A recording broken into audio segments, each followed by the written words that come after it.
Já que vocês falaram da tragédia de Brumadinho, das questões ambientais e por aí vai, dois relatórios da Vale indicam que a mineradora sabia do risco de rompimento da barragem de Brumadinho. Isso, quem traz é uma reportagem da agência Reuters. Um documento de 2017 já apontava que havia uma chance de colapso 2 vezes maior do que o nível máximo de risco individual tolerável. Outro, do ano passado, informava que além de ter 2 vezes mais chances de se romper, se romper acima do nível máximo tolerado pela política de segurança da empresa, portanto, a barragem estava numa zona de atenção. Em nota, a Vale disse desconhecer o relatório e afirmou que o local possuía os certificados de estabilidade. Portanto, aí mais uma vez surge aí mais um documento dizendo que a Vale sabia, que a Vale tinha conhecimento dos riscos, hein, Andreasa?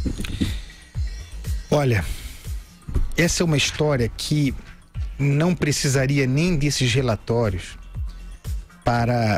para ser controlada por uma empresa com a importância da Vale.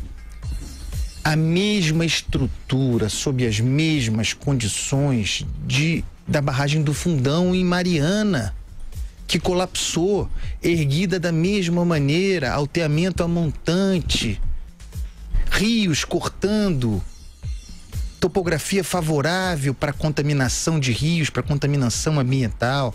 Nesse caso mais grave, porque havia as pessoas, funcionários da empresa na rota, a menos de 1 quilômetro, bem menos do que isso.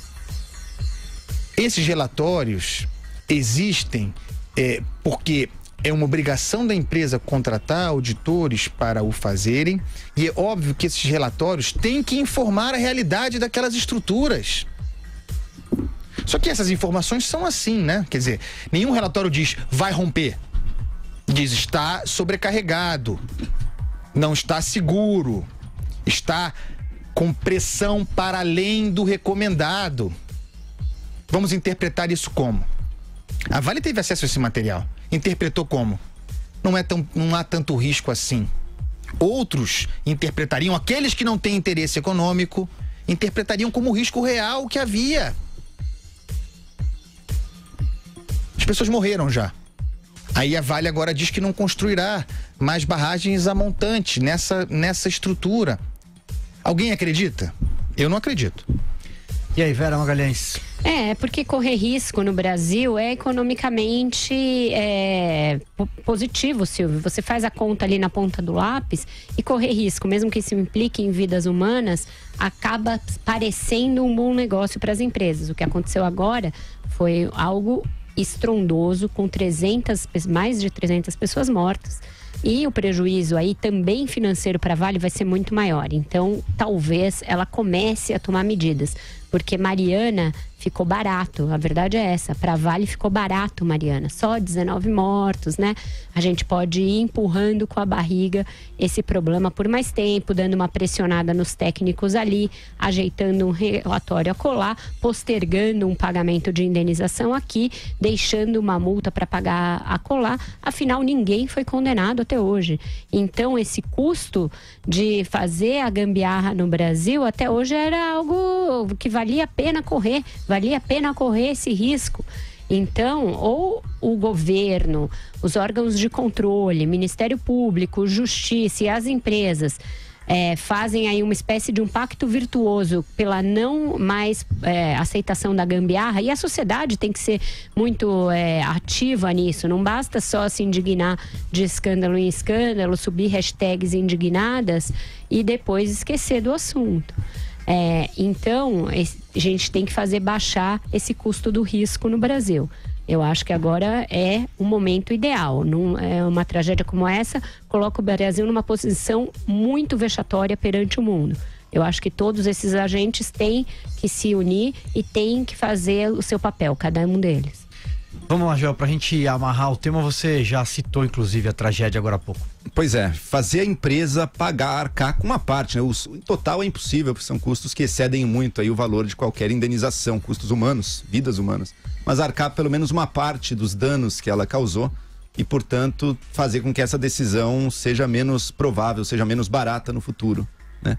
fazer com que a Vale pague indenizações, que se houver pessoas criminalmente culpadas que sejam punidas, para quem sabe no futuro ter mais prudência na hora de construir, na hora de não fazer nada quando um laudo apresenta problemas e quem sabe melhorar um pouco a condição, portanto, da proteção do meio ambiente no Brasil. Mas lembrando, o maior custo dessa história toda não é pago pela empresa. E segundo, tem que ser, o Estado tem que estar cobrando isso, né? Esse preço das ações que cai, assim como ele cai rapidinho, ele sobe rapidinho também depois que a memória do problema já passou. Então isso não é a punição. A punição vai ter que vir aí sim das mãos do Estado, cobrando indenizações e punindo pessoas aí individualmente responsáveis pelo problema.